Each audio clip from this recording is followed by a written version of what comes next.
Coming up next, we bring you another live viewer call-in program. Our guest is Louise Lief from U.S. News and World Report. She will take your questions and comments on the role of the U.S. military in the Persian Gulf and President Bush's announcement yesterday to call up the reserves. She will also discuss the effectiveness of the U.S. economic embargo.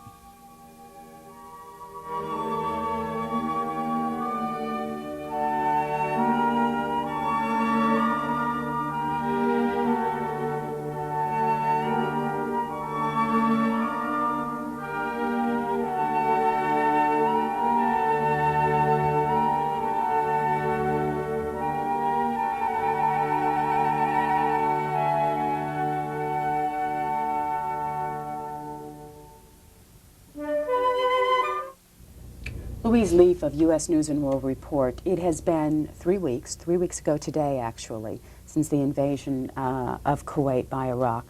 What rating would you give not only President Bush, but other entities of our government, the Pentagon, the State Department, in how they have worked over this past 3 weeks? I would give them a very high rating. I think there has been a high degree of coordination, and I think that they have correctly recognized some of the very delicate diplomatic problems that they're facing in the region, a lot of the predicaments of particular Arab leaders in the region.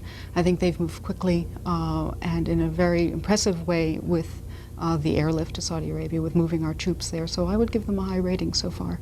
You have some interesting perspectives from your past in having worked for 60 Minutes in Paris and also in the Middle East in Cairo, based for the Christian Science Monitor and the New York Times. What do you bring to this issue in terms of things that you have seen that may not be in the front pages of the papers today? Well, I think all the thread running throughout this whole crisis, and something that will be very important to remember as we go along, is there seem to be two different historical memories at work here. For the West, it's appeasement and Hitler and the move into the Rhineland and what Europe didn't do to stop Hitler's rise. And that's the kind of images and the kind of metaphors that are coming to the fore. In the Arab world, it's very different. Hitler played a very different role in terms of the rise of Arab nationalism. What he did was to pin down British and French colonial rulers in these countries. And so for them, it's they're looking at it at a different perspective. What has been a decades-long, even centuries-long conflict between the West and the Arab world, between Christendom and the Islamic world. So those images in the Arab world are very powerful, and I think people here have to be conscious of them in order to gauge what the reaction will be to different Western actions with regard to this crisis. Does that cause problems for Americans and for even President Bush as we're moving into this area of what you just said, the different histories? Well, I think to their credit, the administration seems to be very conscious of this different perspective. Now, the crunch point, and I think what people in the administration are very much aware of, is if it comes to the point where there are hostilities between the U.S. and Iraq, or a Western force and Iraq, a lot of this imagery, a lot of these historical memories, a lot of these sensitivities and grievances will come to the fore, not only in Iraq, but throughout the Arab world. And it's very important to be conscious of that. Louise Lief is our guest. She is with U.S. News and World Report. This is this week's publication for this week. Phone lines open in the East and West. We'd invite you to join us this morning, and periodically you will see those phone numbers at the bottom of your screen. Why this cover this week? Well, it had been something that we had been planning for some time, and I think it's useful to look at the history of Europe, the history of the rise of World War II, and compare it to, there are some useful comparisons with the situation now. You were one of a group of writers who wrote this piece in this week. How is U.S. News handling the reporting of this issue? Well, we're following it very carefully. Now, events seem to be happening incrementally every day. There aren't a big series of events, but there's a lot of momentum that's being gathered. American troops are pouring in. There was 2 planes from Saudi Arabia went into Iraqi airspace yesterday. There have been a series of announcements by Iraq. The president has been speaking. King Hussein has been speaking. There's a lot of movement that's very important to follow in terms of trying to predict what's going to happen, trying to predict where events are going, trying to see whether we're heading towards trouble or whether there seems to be some diplomatic openings. Do you have anybody in the pool? In the reporters' Not pool? at present. Not at present. Do you expect to have someone in there? We have a rotating arrangement with the other news magazines. The other news magazines are now in Saudi Arabia, but we rotate in and out. The rotation hasn't come up for us yet. Let's go ahead and go to the phones, and we will be periodically showing you some of the headlines on the East Coast. And obviously, we want to talk to you about the reserves going in and some of the other issues coming in. Let's take our first call, though. Ann Arbor, Michigan. Good morning. Yes, I want to comment on. There's that delayed action. Caller, you have to turn your volume down on your television set. Yeah. Okay. Hold on. Would you please? It's in the next room. I'm sorry, caller. You're going to have to call back so that we can go ahead and get you back on because with that delay, it makes it impossible for us to hear you. Let's go ahead and take our next call. Caller, where are you calling from? Hello, Syracuse. Syracuse, you're on the air. Yes. I had a question. I guess I don't know if it was raised before in the Middle East regarding Israel. We've in the past, we sent billions of dollars to Israel to sort of balance all the problems there. And now I think probably now we're jumping in and we can't use Israel at all. And my main question was, is this going to change the whole idea? I mean, it's going to hurt Israel, I think, as we team up with the Arabs. Whatever happens in this, the question will be, well, the Arabs will say, well, here, you've helped us. We've helped you, rather. And now we're going to solve this Israel-Palestinian situation. I know Israel was always nervous about arming the Arabs, and now we're sending war planes to Saudi Arabia. So does that change the picture of the future of Israel? I was wondering if you could understand what I'm trying to get at. Thank you. Yeah. I think this is something that Israeli officials are conscious of and worried about. I think for the moment, now what we're seeing is the U.S. trying very hard to get a united Arab front against Iraq, to show that this is not a U.S.-Iraqi confrontation, but the Arab world as well is united. The world is united against Iraq. Further down the road, there is a possibility that these countries that have come to help us out, like Egypt, like Morocco, will say, we helped you out, we stood together with you, we provided essential support, now what are you going to do for us? I think it's something that Israeli officials are aware of. But in the current circumstances, I think everyone agrees that the best thing for Israel to do is keep a very, very low profile and try, if at all possible, to keep out of the hostilities. If Israel goes into the hostilities, or if there's an effort by Iraq, as there have been suggestions to drag Israel in, it creates a whole new dynamic to the situation, and it creates a lot of dilemmas for the Saudis, for the Egyptians, for any Arab forces that are in Saudi Arabia trying to help defend Saudi Arabia. Out to the West Coast, Los Angeles. Hello. Yes, my question concerns, well, sort of a sideline question, reference to the hostages being held in Lebanon. The prisoners of the Dawa, who were the prisoners, the people, the terrorists who blew up the French and American embassy in Kuwait, who were being held in prison by the Kuwaiti officials, I understand that they have been released, or they were taken to Baghdad by the invading Iraqi troops. Well, now, and they were actually Saddam Hussein terrorists. This was their goal because they were supporting Iran during the war. My question is, now that Saddam Hussein has these people from the Dawa, who, by the way, were the people that Oliver North was negotiating with behind the Kuwaitis' back during Iran-Contra affair, now that he has them, will the American hostages in Lebanon be released because it was their relatives who were holding the American hostages in Lebanon and were part of all the terrorists, the whole situation? What's going to happen with those Dawa prisoners and thus our hostages in Lebanon? Okay. Will they be released? Thank you. Well, the information that I've gotten from at least 2 separate sources so far is that those prisoners have been executed.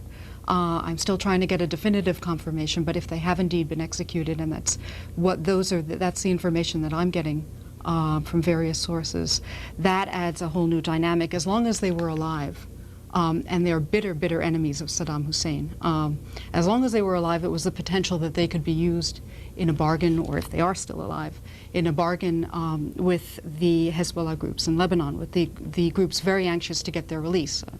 You do this, you blow up a plane, or you attack an embassy, we'll release these people. If they are indeed, if they have indeed been executed, then that creates another dynamic. Would be a strong desire for revenge, I would think, on the part of the the groups in Lebanon who are attached to these people.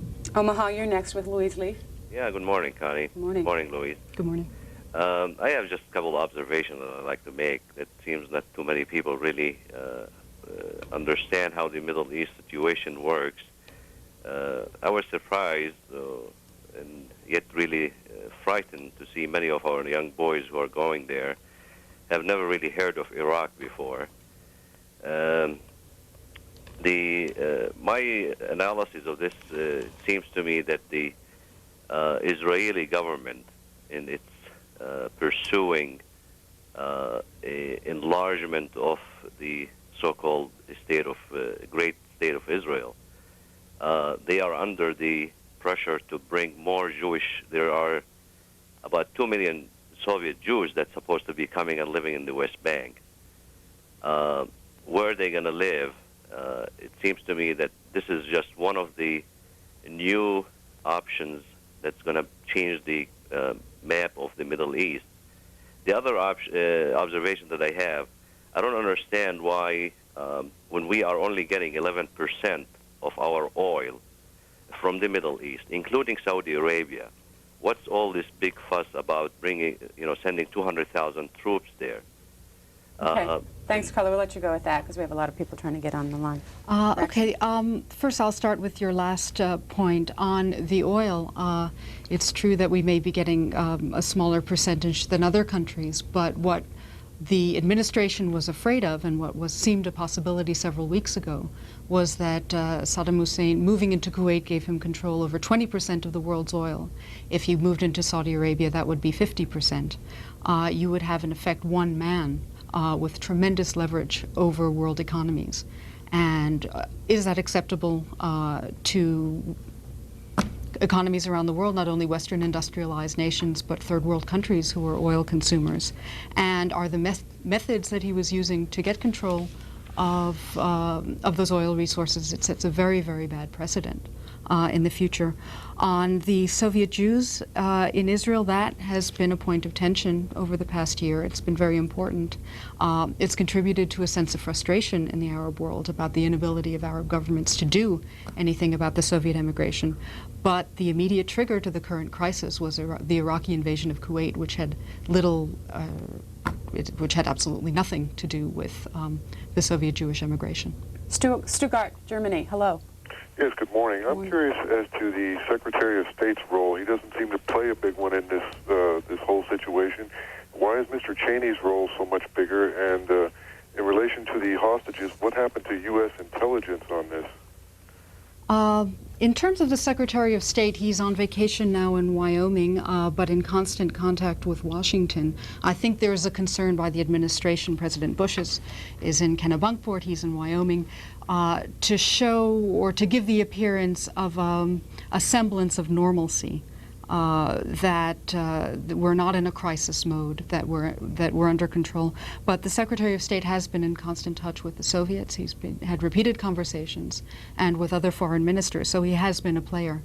U.S. intelligence, with regard to the hostages, there was, I think, worldwide an intelligence failure, if you want to call it that, in anticipating what the Iraqis were going to do in Kuwait. They massed on the border, but they've done that in the past. A lot of people dismissed it as a bravado and intimidation tactics and pressure tactics. And if you sat down rationally and tried to figure out what the costs and the benefits would be to the Iraqis of an entire invasion of Kuwait, according to a rational tabulation, you would have to say it's not worth their while to invade Kuwait. They can get what they want without a total invasion. Dick Cheney's role, Secretary of Defense, how would you rank it? in terms of what he's been doing the last couple of weeks? I would rank it very high. I think the consultations with the other allies are very important. It's very, very important. I cannot overstress this, to make sure that this is not the U.S. against Iraq. And I think the administration has underlined that over and over. They're, with that role, very mindful of consultations. They've gone to prepare the ground with the Saudis, with the other Arab countries, to build the kind of force that will give that semblance that this is a multinational force. There is a little irritant now that's being discussed. It's the limits of American press coverage in Saudi Arabia. The Saudis are very sensitive about having American press there. They've never really liked having a large American press contingent there. It's always been very difficult to get press visas. But now there's a feeling here, at least among the press, if it's American men and women that are putting their lives on the line, we have a right, the American public has a right to know what's going on. Secretary Cheney saying yesterday it was up to the Saudis as to how the press was going to be handled. Yeah, Are the Americans putting enough pressure, in your opinion, for on the Saudis to allow American press in? Well, the press obviously thinks that it's not enough pressure because the visas aren't coming across in the numbers that we'd like to see. I understand his feelings that we are guests in Saudi Arabia, but on the other hand, it's a very large American presence. We have a lot at stake, and I think the American public has a right to know and see on the ground what's going on. Irving, Texas, thanks for waiting. Go ahead.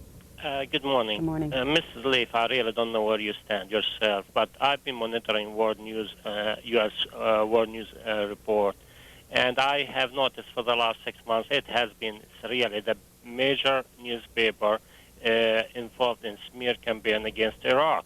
And we have to take into account who's the owner and the chief editor. Mr. Zuckerman is a Soviet Jew, so he's not really totally, representing the United States stand. He might be quite biased for Israel. Now, we're looking at Iraq, not really that the invasion of Kuwait was the fig leaf, a pretext to destroy Iraq, because Iraq was building a capability, deterrence capability, where the Israelis will not be able to attack them without suffering some consequence. Even if they build up anything, they will not be as strong as Israel. So this is a campaign going on for a while. Secondly, as far as the news media have not pressured Mr. President Bush why he's avoiding any political solution. It seems to me he is bent on a war. And that fact that he said to start with, he is defending Saudi Arabia, we don't want, they've been calling each other liar, but everybody needs to read his lips and remember what he said, and that's not the truth. He is bent to make a war, and he is avoiding any political solution. Please respond. Thanks, Texas. Well, as far as the smear campaign against Iraq, let's look at Iraq. The State Department has said that Iraq's human rights record is abysmal. There have been reports of torture that are unbelievable coming out of Iraq, of eyes being gouged out, noses being cut off. There is a regime that rules by terror. This has been documented by Amnesty International, by the State Department, by Middle East Watch. There are numerous reports going on. What triggered this whole crisis was an Iraqi invasion of a sovereign country after repeated assurances to world leaders that it would not happen. The reports coming out of Kuwait, limited as they are under difficult conditions, are hair-raising in terms of people peacefully demonstrating and being Iraqi troops shooting into the crowds, of rape, of looting. I think you have to look critically at what kind of country Iraq is, how they rule their people, what are the opportunities for political dissent, what happens to opponents of the regime, and then come to your own conclusions. What kind of regime it is and whether U.S. News has been conducting a smear campaign or just describing things as they are.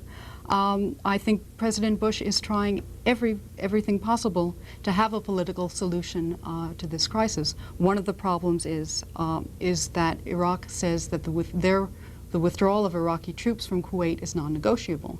If that is non-negotiable, I don't see how you can find a political solution to the crisis. If you've just joined us, we're spending this 45 minutes with Louise Lief. She is the foreign affairs correspondent, one of them for U.S. News and World Report. She's been with U.S. News since 1987. From 84 to 87, she was associate producer for 60 Minutes in Paris. And from 79 to 82, she was in Cairo, Egypt, based as a writer for the New York Times and the Christian Science Monitor. Where are you from originally? From Boston. Let's go next to San Diego. Good morning. Hi, good morning.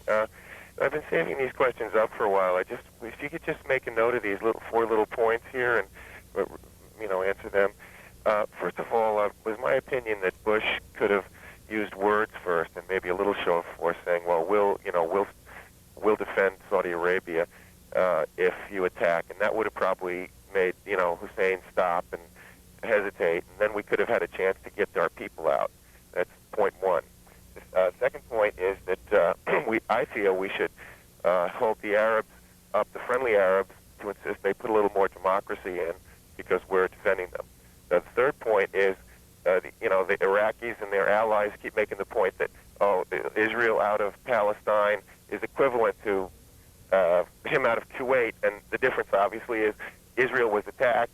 It just kept those lands as a buffer, and if they didn't feel they were going to be attacked, they could give it back. The final point, is that USA, the Arabs, the rich, friendly Arabs, and Israel could make some kind of a deal, and I think they should. This is sort of my ultimate solution to the Middle East crisis vis-a-vis Israel, is that, from Egypt, you buy them a little bit of coastal land. You buy the PLO and the Palestinians some land from Egypt, you buy them some land from Jordan, you buy them some land from Syria, and this is the solution where the Israelis, the Americans, and the rich Arabs all contribute and make payments to, pay off the mortgage on this land. Okay, caller, we're going to let you go with that.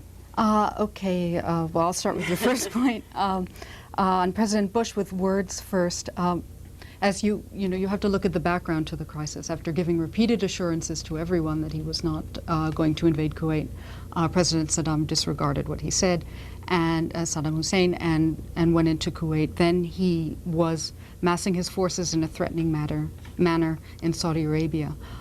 It seemed that diplomacy did not work in preventing the invasion of Kuwait. Negotiations there broke down, and I think the administration and other people and the Saudis felt that the only thing that Iraq would understand at that point was a show of force. And I think given the pattern of behavior that we've seen from Saddam Hussein in Iraq, what seems to be most effective with him is a show of force. It got the message across. Point number two on democracy in the Arab world, I think this is something in the long term that many of these regimes are going to have to face. A lot of the nervousness in the Arab countries that we see right now is the fact that these regimes have a very shallow base of support, that there hasn't really been complete democracy, and they're very nervous in terms of gauging the public mood and how far they can go. This is something that they will have to face, and perhaps this crisis situation will bring that to a head sooner than it might have come otherwise.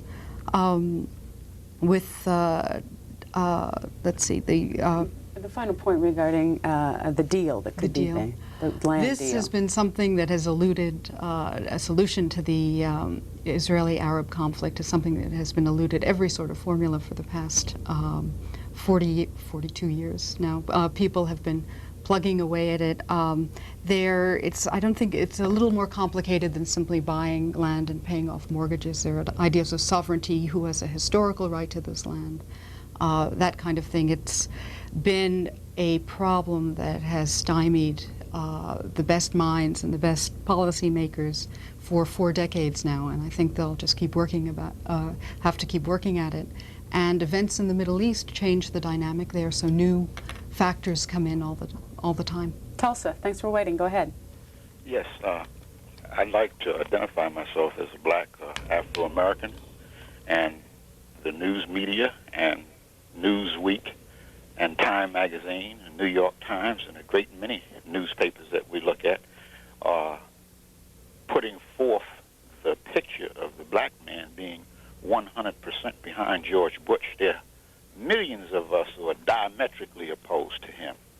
We believe that George Bush is a coward, and the American Indian Negro who go and participate in these wars that are these people fight to subjugate other peoples, like in Panama and Nicaragua. These are directly related to the state of Israel. Caller, can you just tell me what you want, what you would like President Bush to do? I would like President Bush to deal with the dope problem that he is a part of in the community that we live in. It was he who amassed enough money to buy the Texas Rangers professional baseball team with dope money for his son. Thank you very much, caller, for the point. Are we seeing in any of the polls or on what you're hearing more criticism of how the president is handling this issue? No, if anything, his popularity rating is increasing. I think people feel that he's acted strongly and decisively. And the real crunch will come. There's, always this tendency to have a rally around the flag before hostilities. If it comes to the point where there is an armed clash and hostilities begin, then that will be the real test. But I think right now, people are behind him. Goshen, Indiana. Yes, ma'am. For your guest, she seems quite complimentary of all the government involvement, our government involvement in this. And I don't want to imply that I'm sympathetic towards the Iraqi barbarians, because I'm not. But I think the final judgment on our government's conduct here will have to remain for a later date. My question is, where, when all these preparations were being made to invade Kuwait, was our CIA? And if they weren't caught unaware of this, apparently what they did know about it was ignored in Washington. Thank you. Well, I think one of the important things that when people looking back and writing history about this event will be looking at is what U.S. policy was up until the invasion of Kuwait. And I have to say there that the U.S. bended over backwards to be accommodating to the Iraqi regime when there were increasing signs as early as last February that they were becoming more belligerent, more threatening, targeting the U.S. in their criticism in the media.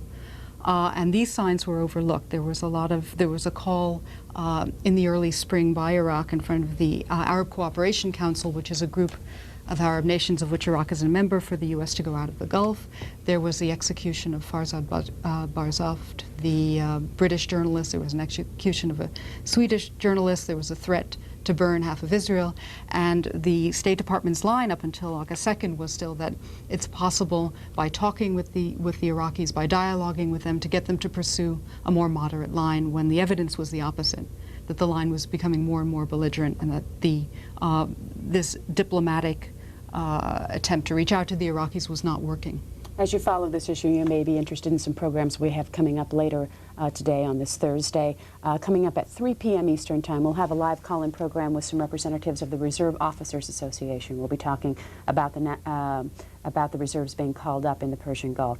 And then this evening at 7 p.m. Eastern Time, two former members of Congress who had just returned from Iraq, former Representative Hansen and former Representative Kindness, will be on our program to discuss their experiences as they have just returned from that part of the world. Let's go to Yuba City, California.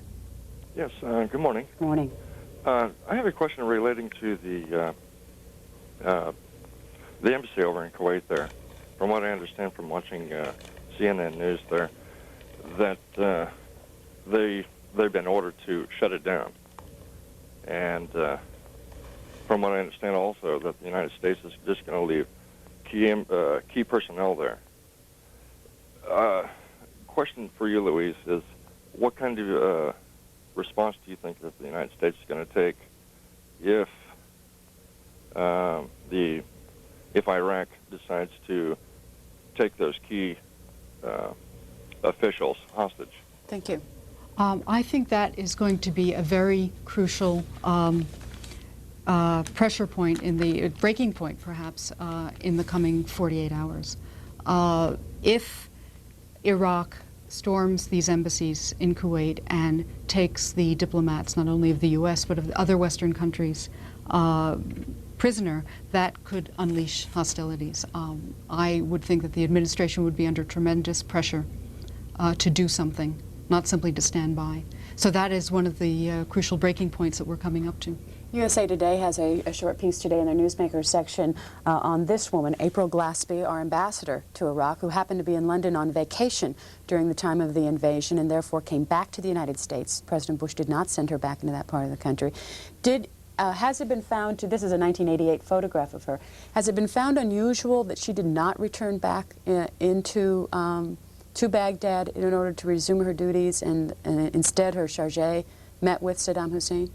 I don't think it's been found as that unusual under the circumstances, and certainly given the Iraqi behavior, I think it would be the more Americans you can get out of Baghdad and Kuwait, the better.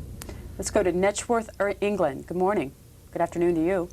Can you hear me very well? Yes, I can. Thank you. Okay, I have a question for Louise. My question is, the United States has mobilized so many troops because Iraq invaded Kuwait. Over 27 years, the ANC in South Africa, Nelson Mandela, was put in jail. How come the United States never mobilized her European allies to move this quickly against South Africa? What about the question of Israel? I'm not saying Saddam Hussein has the right to invade any other country, but Israel has no right to occupy Palestine land. Thank you, Colin. Well, in terms of the current crisis, I think you see in the Middle East just how vital the Persian Gulf is to Western interests and what an enormous impact oil has on Western economies. If Saddam Hussein had not been challenged in Kuwait and had moved on to Saudi Arabia, he single-handedly could spark a recession in the entire Western industrialized world. In South Africa, it's a more localized conflict, and in that situation, nations weigh their interests differently. They weigh the costs, the enormous political and diplomatic costs of military intervention differently, and they come to different conclusions. Many of the East Coast papers that we have, at least here, have used the reserves being called up as the lead on their front page. The Washington Times used a different headline for its banner, at least, Soviet military aiding Saddam, with the realization that there are some Soviet military people still in that part of the world. How big of a story is this, in your opinion? I think it's a very important story, and it's important to watch what the Soviet role is here. President Bush had nothing but praise for the Soviets yesterday at his press conference, but the fact remains that they are slowing down the efficacy of the UN sanctions. They are, what the U.S. has been very anxious to get an international cover or international approval for actually physically either stopping or disabling Iraqi ships going in and out of Iraq and enforcing the blockade as pulling the noose as tight as possible. The Soviets have been slowing that down. They have a lot of interests in Iraq. They have a long-standing relationship with them. Much of Iraq's military, in fact most of it, has been supplied by the Soviet Union. But I think the Soviets are slowing things down in terms of getting the embargo to be watertight and to really work. Washington, D.C., you're next. Yes, good morning, Ms. Lief. I'm encouraged by the way international community and international law, which President Bush has been using the last few days.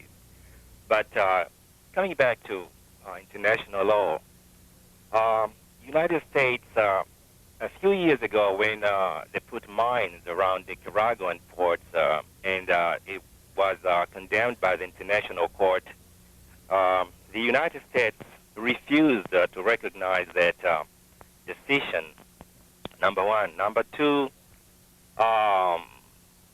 United Nations again sanctioned in the Middle East when Israel occupied Arab lands. No international community seemed to adhere to those sanctions. And now, all of a sudden, everybody is talking about sanctions against Iraq, which I'm not really worried about. I have nothing to do with Iraq. But what I'm trying to say here is why we have this sort of double standards. Israelis attacking Palestinian lands and nobody says anything about it. Kuwait goes to, Iraq goes to Kuwait, and we have all this international mess in our hands.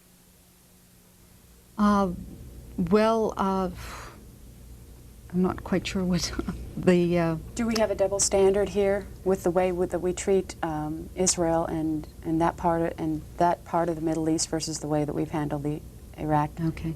As far as the mines in Nicaragua, all of the U.S. policy towards Nicaragua was a very divisive policy. You never had a full national consensus behind that policy, and because of that, it was not as effective as it could be. Again, the Arab-Israeli conflict has been around for 40 years. Israel's occupation of the West Bank and Gaza came when Israel was attacked by a variety of Arab nations.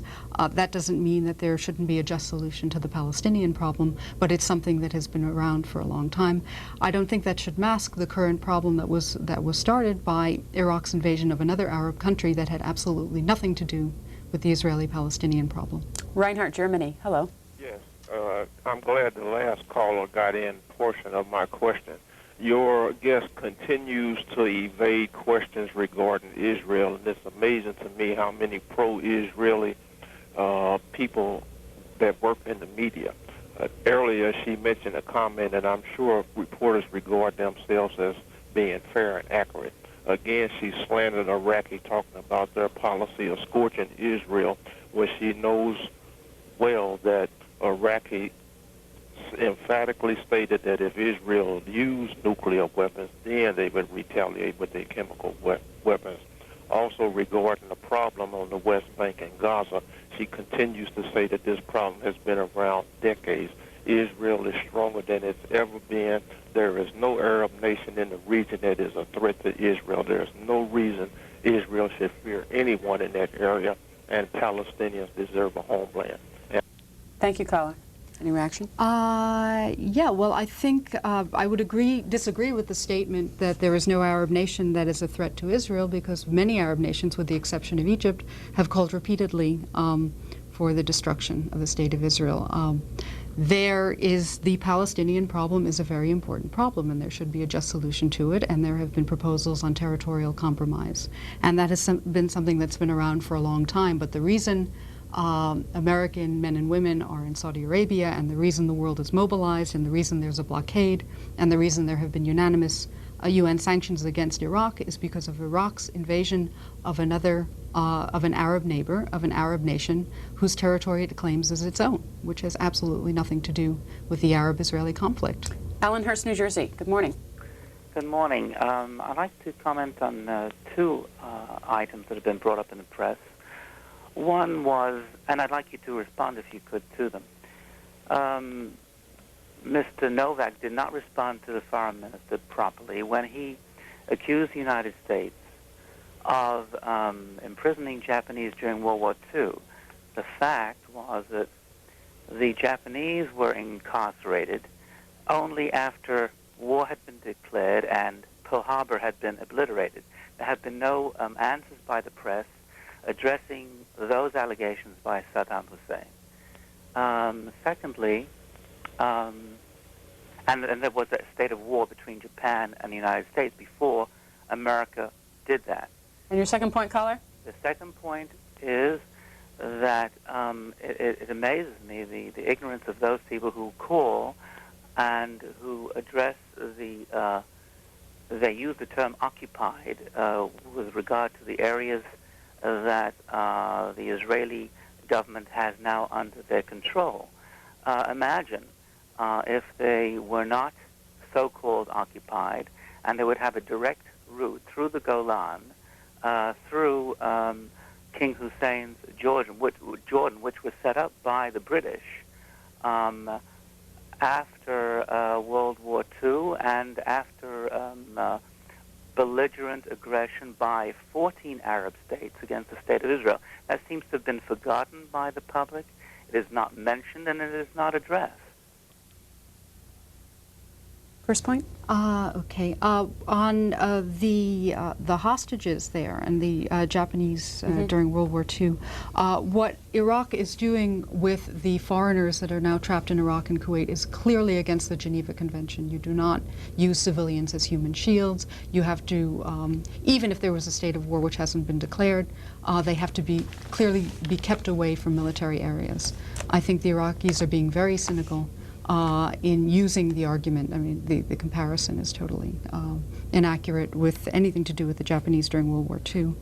What makes it so difficult to deal with the Iraqis is that their behavior is very unpredictable, and they have shown very little respect for international conventions, international agreements. They've signed agreement after agreement that they've promptly torn up. They signed an agreement with Iran in 1975 over the Shatt al-Arab waterway. In 1980, they tore it up. They signed an agreement with Kuwait in 1963 about their borders. Now they've walked in. Their behavior is very unpredictable, and there's no assurance that even if they've told the Swedes and the Finns that their nationals will be allowed to leave as a goodwill gesture. They got to the border and they were told, sorry, you can't leave. So it's really, I think a lot of governments around the world have come to the conclusion that you can't deal with the Iraqis on a diplomatic level because they say one thing and do another. Denver, you're next. Good morning. This is Shubin. As much as I like to watch Brian, this has been an extremely pleasant way to wake up this morning. Have you young ladies on the show. Let me say something and I share the opinion of. I have 2 points. Number one is this: trying to compare the Israeli occupation of Gaza and the occupied territories with the occupation of Kuwait. There's no. Everybody seems to forget, as Lisa said, that the Arabs invaded the Israelis. And there's quite a bit of difference there. There is no comparison. As to the Japanese question, that was one of my other points. There's no comparison with what we did to the Japanese, as unholy as that was, with what Saddam Hussein is doing, and you might as well handcuff him to a missile launcher or something, because that's essentially what he's done. One of the most important things I'd like to, there's a lot of feeling in the Arab world about the royal families of the Emir and the Saudis and what have you. There is. And it's very deeply ingrained from all the way from Egypt all the way over to the Persian Gulf. However, when you take a look at what's going on over there in terms of the raping and the pillaging, not of the emir, but of the people, it's rape and pillage of the people of Kuwait, and that's exactly what they wanted to do in Saudi Arabia, and we stepped in and stopped it. Caller, I'm going to have to let you go at that. We're almost running out of time. Reaction to this point? On the royal families, I think we get back to this question of democracy. There is a widespread sense of resentment throughout the Arab world, particularly among Arabs who aren't so well off, that what seems to them that a couple of several families within the region have this fabulous wealth while they're suffering. There's a feeling that they should have done more for their Arab brothers, and that is fueling a lot of what we're seeing in Jordan in terms of the anti-American demonstrations, etc. And this is something that, in the wake of this crisis, a lot of regimes are going to have to face about giving their people more of a voice in what's going on. What is interesting, though, in spite of the resentment that people feel in these grievances, is the question, should they be looking to Saddam Hussein?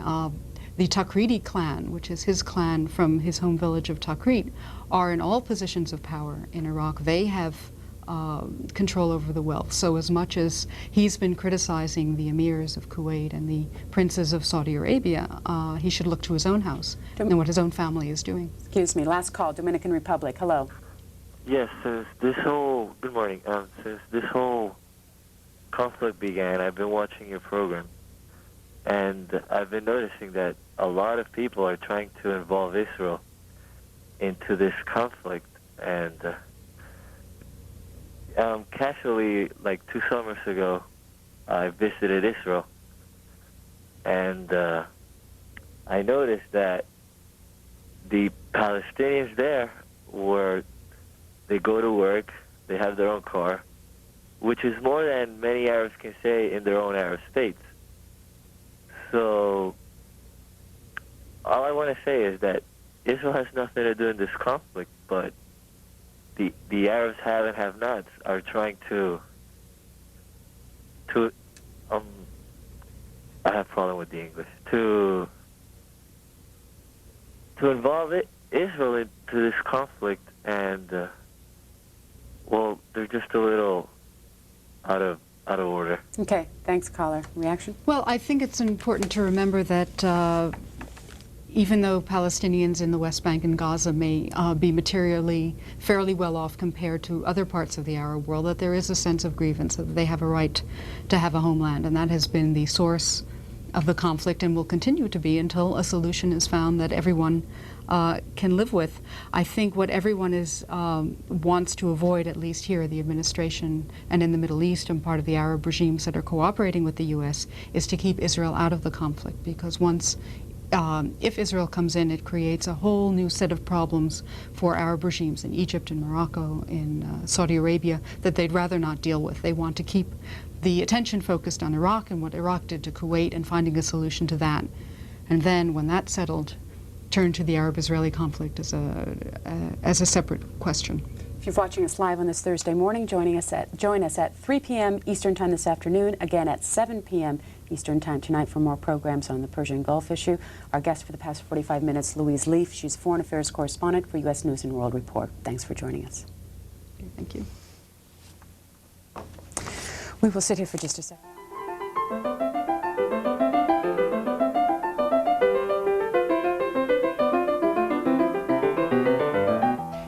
We invite you to join us Saturday at 10:30 p.m. Eastern Time, that's 7:30 Pacific, for the comments of Edward Derwinski, the Secretary of Veterans Affairs, and also those of General Colin Powell, the Chairman of the Joint Chiefs of Staff. The two will be speaking before the 91st Annual Convention of the Veterans of Foreign Wars. Again, that's Saturday, beginning at 10:30 p.m. Eastern, 7:30 for our West Coast viewers. Coming up next here on C-SPAN, we bring you a discussion of Persian Gulf events from an Islamic perspective with a forum sponsored by the American Muslim Council.